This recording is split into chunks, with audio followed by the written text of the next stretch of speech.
Hi students, good morning and welcome back to this topic today which is going to be discussed is continuity and differentiability. Sir, but inverse trigonometry is not complete. It is complete for the part of CBSE board, for the part of state board, that is the Maharashtra state board or all the state boards, whosoever are watching these. We are going to post separate videos because unfortunately that portion is not with the CBSE one, so that's the reason why.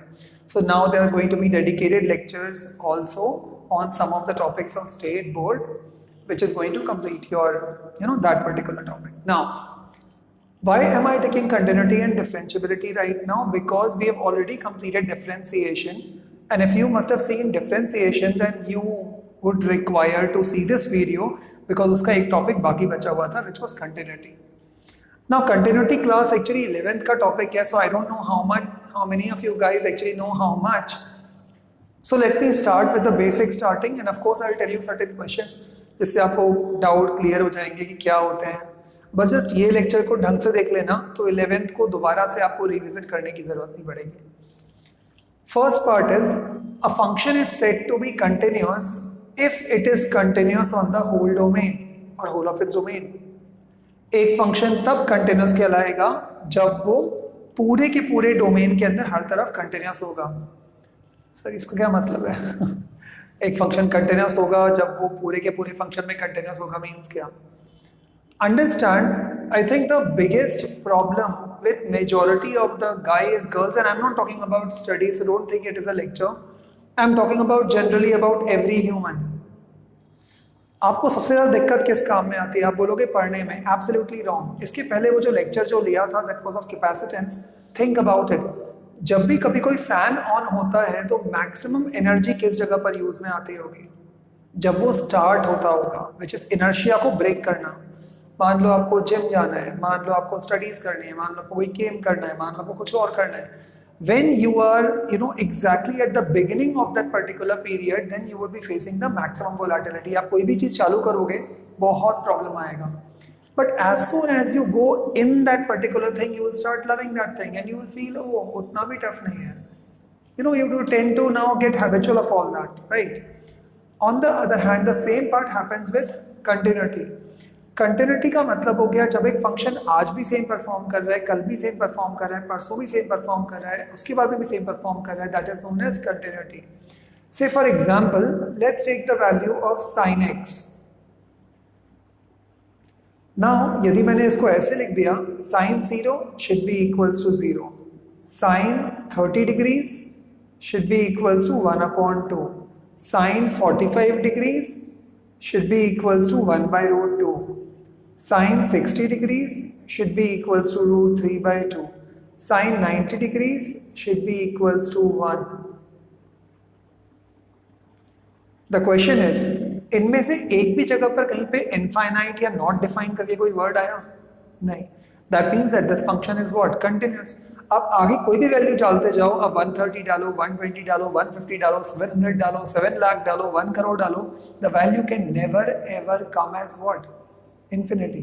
That means this function is going to get continuously. Understand what did I just say? Suppose you are going to your school and teacher or whosoever, not your teacher, I'm saying teacher, has generally scolded you. आप पढ़ाई कुछ नहीं करते, तुम्हारा कुछ नहीं हो सकता in the near future. No need to worry. Let them say what they think is right, but that's not you are right. So what you need to do is you need to continuously follow which you think is right. आपको लग रहा है कि नहीं मैं केवल दिन में 2 क्वेश्चंस कर सकता हूँ, 2 से काम हो जाएगा. 3 क्वेश्चंस करूंगा, 3 से काम हो जाएगा. To start with this particular example, normally हम लोग जब भी कभी क्लास 10th के अंदर ये चैप्टर स्टार्ट करते हैं which is known as AP, जो आपको याद होगा अर्थमेटिक प्रोग्रेशंस. अर्थमेटिक प्रोग्रेशन में there is this particular formula known as Sn is equals to n/2 bracket 2a plus n-1 into d. Sir how is it related to continuity? Let's start. आपने day number 1 पे आज आपने केवल एक question किया, that's all, only 1 question. से in each topic, physics में एक क्वेश्चन, केमिस्ट्री में एक क्वेश्चन, मैथ्स में एक क्वेश्चन, फिजिक्स में एक डेरिवेशन भी कर सकते हो, जो भी, केवल एक. Now see this, S for 30 days it should be equals to 30 by 2 is 15, 2 into a is 1 क्योंकि आपने फर्स्ट क्वेश्चन लिया था, so 2 plus n minus 1, 30 minus 1 is 29, d की वैल्यू 1 ही है, so that will come out as 15 into 31. If I am going to multiply this 31 into 15, so it is going to be 15 cross 1, 3, 5, 6, 4. That is approximately around 465 questions. 465 questions. Sir, 465 questions sir कितने होते हैं? If you have to ask me, I think physics के 5 chapters में आपके NCERT book में और the S Chandra और the RS में मिला करके इतने क्वेश्चंस नहीं होंगे सर, लेकिन ये तो तीनों सब्जेक्ट्स के हैं, फिजिक्स, केमिस्ट्री एंड मैथ्स के. Even if you divide it's around 100 question, that's still equivalent to around 3 or 4 chapters of your NCERT book. Shocking. Point is not that the game starts right from over here, जहां पर मैं आपको बताने की कोशिश कर रहा हूं. स्टार्टिंग में बहुत प्रॉब्लम आती है, बट जैसे जैसे आपकी हैबिट बनती जाती है, which is known as continuity. Now see this game over here, and this is what is known as toppers. ये वाला formula. If you want to see this, and if you don't believe this, see this. 365 by 2 bracket 2a, that is 2 because पहले दिन आपने first question ही लिया था, plus n minus 1, that is 364, और d की value तो 1 ही थी आपके पास में, so it should be equals to 365 by 2 into 366. 2 ones are 2, 2 ones are 2, 2 8 is 16, and 2 3s are. So it's around 365 into 183. Can you see this? यदि आप इसको करोगे 365 into 183, guys, you are going to, by the way, clear out NEET. You are going to clear out, by the way, the advanced mains, each and everything. This is the power of compounding, what we say, or in simple words we say it continuity. Issue क्या होता है, आप पहले दिन करते हो, दूसरे दिन फिर बोर हो जाते हो, तीसरे दिन फिर करते हो, चौथे दिन फिर बोर हो जाओगे, फिर एग्जाम के पहले एग्जैक्टली आपने 5-6 क्वेश्चंस दे लोगे, and then you get panicked. That's not the way to studies. Start with as little as possible, 1 question per day, and guys, trust me, it works, and this is known as continuity. So what do you mean by continuity? A function is said to be continuous if it is continuous in whole of its domain. वो हर दिन कुछ ना कुछ perform कर रहा है and कुछ value लेकर के आ रहा है. Now to understand this concept in much more better format, let's take a mathematical example जहाँ पर हम लोग बात करते हैं लिमिट्स की. So suppose कर लो मैंने एक वर्ड लिखा है which is known as LHL. इसको बोलते हैं हम लोग left hand limit. Left hand limit. Then there is another limit which is known as RHL, which is known as right hand limit. If in this chapter you want to score full marks, because this is going to come for around 7 and 8 marks, यदि आपको पूरे marks चाहिए, it's simple word. LHL should be equals to RHL. prove कर दो and done. You have done your part. कैसे? See, simple. Suppose Carlo, there is this number line which is going like this, and there is this particular 0, there is this negative values, there is this positive values. मान लो मेरे पास में ये number है 0. अब 0 में से मैंने यदि मान लो -0.0000000000000001, यदि मैंने इतना छोटा एक नंबर माइनस किया भी, तो क्या लगता है आंसर क्या आएगा? आप बोलोगे sir 0.9999999999. But are you going to write it like that? No, you will write it like 1, because इतने वैल्यू में से इतनी छोटी वैल्यू को माइनस भी करोगे तो कोई फर्क नहीं पड़ने वाला. करेक्ट? ऑफ कोर्स साइन का अंतर आएगा 0 के केस में, बट नॉर्मली कोई फर्क नहीं आने वाला. दैट मीन्स जब भी आप कभी कोई चीज माइनस करते हो लेफ्ट हैंड साइड में जाकर के, उसको हम लोग बोलते हैं LHL. जब भी आप कोई चीज के अंदर ऐड करोगे then it is going to be known as RHL. तो सपोज कर लो मेरे पास में एक क्वेश्चन है fx is equals to 1 plus x. यहाँ पर x is the variable. Okay, किसी ने आपको बोला और यहाँ पर लिमिट आपको देकर के रखा हुआ है, से x टेंड्स टू 1. अब इसका मतलब क्या है? वो आपको बोल रहे हैं कि 1 पे इसका आंसर निकालो. तो now see this part, what is going to happen. यदि मैं LHL लूंगा तो LHL of f of x कितना हो जाएगा? It should be equals to 1 की जगह तो 1 ही रहेगा, प्लस की जगह प्लस, x कहाँ पर जा रहा था? 1 की तरफ में। अब 1 वो कहाँ से जाएगा? नेगेटिव LHL ले रहे हो तो यहाँ से जाएगा, तो आप क्या करोगे? 1 प्लस x की जगह पर 1 minus h। That's all. What will you do in RHL? fx should be equals to 1 plus h. Now what is h? H is that very minuscule number which actually holds no significance at all.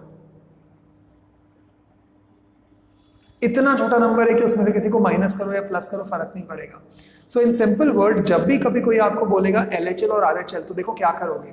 Very simple, कुछ नहीं करना and topic यहीं खत्म हो जाता है।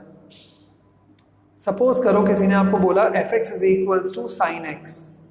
अब किसी ने आपको बोला LHL बताओ और RHL बताओ, ओके और आपको कुछ लिमिट भी नहीं दिया है, तो नो प्रॉब्लम। आप क्या करोगे? यहां पर लिखोगे LHL f ऑफ x, अपने मन से मान लोगे let h tends to 0। What is h? Very small number. So आप यहां पर लिखोगे it should be equals to sine x minus h। RHL क्या लोगे? It should be equals to sine x plus h। RHL में positive क्यों ले रहे हो? बिकॉज नंबर लाइन में राइट हैंड साइड पॉजिटिव होती है, लेफ्ट हैंड साइड नेगेटिव होती है। Let's take another example. What do you think about log x? log x का LHL क्या हो जाएगा? यदि आपने h लिया हुआ है तो then it should be equals to log of x minus h। That's so simple. What is RHL then? log of x plus h. Now let's take another example to understand what do you mean by the word continuity and how can you solve them the questions directly. इसके questions guys बहुत simple होते हैं, 2 questions आते हैं, it's very simple. Now let's see this. Suppose कर लो I have got a question, fx should be equals to 7 plus x square. fx should be equal to 7 plus x square. Okay. Now they are saying, अच्छा ठीक है. And now they are saying, let's check this at 0. So x tends to 0. फिर मुझे check करना है x tends to 0 मतलब जब ये नंबर 0 की तरफ में जाएगा, अब 0 पे ये 2 डायरेक्शन से जा सकता है, LHL से भी जा सकता है 0 पे, RHL से भी जा सकता है 0 पे। तो जब भी कभी ये 0 की तरफ में जाएगा तो they are asking prove it whether it is continuous और नॉट कंटिन्यूअस। कैसे करोगे? Very simple. यहां पर आप लिखोगे fx at x tends to 0 minus, ये 0 माइनस को ही LHL बोलते हैं, जस्ट सिंबल है केवल लिखने के लिए। 0 minus h tends to 0। h हमेशा 0 ही रहेगा। 0 का मतलब क्या है? h is such a small value that उसके एडिशन और सब्ट्रैक्शन से कोई फर्क नहीं पड़ेगा। सर यदि x टेंस टू यहाँ पर 5 होता और यहाँ पर यदि h टेंस टू, तब भी आंसर आप h में हमेशा 0 ही लेते हैं, बस x की जगह 5 लिखते हैं। मैं भी वो भी बता दूंगा आपको। सो कैसे करोगे? 7 प्लस जहां जहां पे आपको x दिखाई देगा substitute the value of what? That is 0 minus h। So मैंने यहाँ पर लिखा 0 minus h whole square. Let's see RHL कैसे लिखोगे? So the way you are going to write RHL is x tends to 0 positive, h tends to 0। What is h? Technically h is your very small value. यहाँ पर लिख देता हूँ, इसको delta बोलते हैं, which is very small practically insignificant value. So यहाँ पर इस बार आ जाएगा कितना? 7 plus 0 plus h whole square. Let's take another example. fx should be equals to sin x minus 3x cube. किसी ने आपको बोला निकालो x tends to 5 पे। अब क्या करोगे? Very simple. आप यहां पर लेवल लिखोगे LHL fx x tends to 5 negative, क्योंकि LHL है, h tends to 0, h will always be 0। Because this is practically insignificant value, तो वो जीरो ही है, और आप जीरो को किसी में ऐड सब्ट्रैक्ट करोगे तो कोई फर्क नहीं पड़ने वाला। सो ये यहाँ पर आ जाएगा, सॉरी साइन एक्स, तो यहाँ पर आप लिखोगे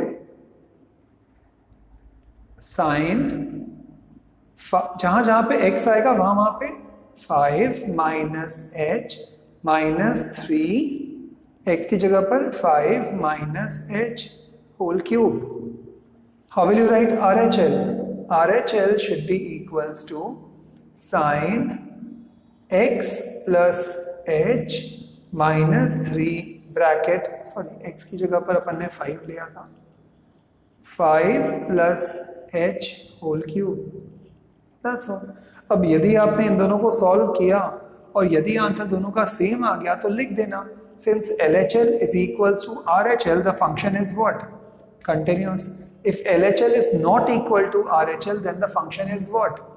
Discontinuous. That's also simple. Now there are certain properties which you need to see. First, identity function. Remember, matrices के अंदर हमने किया था identity function. So identity function is always continuous. तो इस साल आपको प्रूव नहीं करना, you simply need to write since it's an identity function, it is always continuous. What is always continuous? Constant function like numbers 2, 3, 4, e to the power 5, always continuous. Because value change ही नहीं करेंगे तो continuous ही रहेंगे. Polynomial function, any kind of polynomial function. Suppose करो x cube minus x square plus 5. You don't need to prove this that this is continuous, because according to the properties of continuity, polynomial function is always continuous throughout its domain. Rational function is also continuous. Any kind of rational function, 1 upon 7, 1 upon 9, always continuous. Trigonometric functions, जो भी उनके domain हैं, उनके अंदर they are always continuous. Sine function always continuous, cos function always continuous, tan function always continuous except x की value 90 degrees नहीं होनी चाहिए, बिकॉज 90 पे वो नॉट डिफाइंड हो जाता है, discontinuity. Modulus function at its domain, it will always be continuous. Now some of the properties which you need to, by the way, see and learn, and I'm just writing this because tomorrow we are going to continue with the same topic. If you know this, very good. If you do not know this, please write these formulas, please copy these formulas, and आज बस इतना ही learn कर लोगे तो भी हो जाएगा. What is that? Limit x tends to a, x to the power n minus a to the power n upon x minus a should be equals to n a to the power n minus 1. Guys, यहाँ पर जो लिखा हुआ है limits, वो याद से ढंग से copy कर लेना. And tomorrow we are going to continue with the same topic, solving certain questions. I think another 2 lectures and continuity and differentiability both are going to end up. Okay, see you guys, enjoy, chill, bye.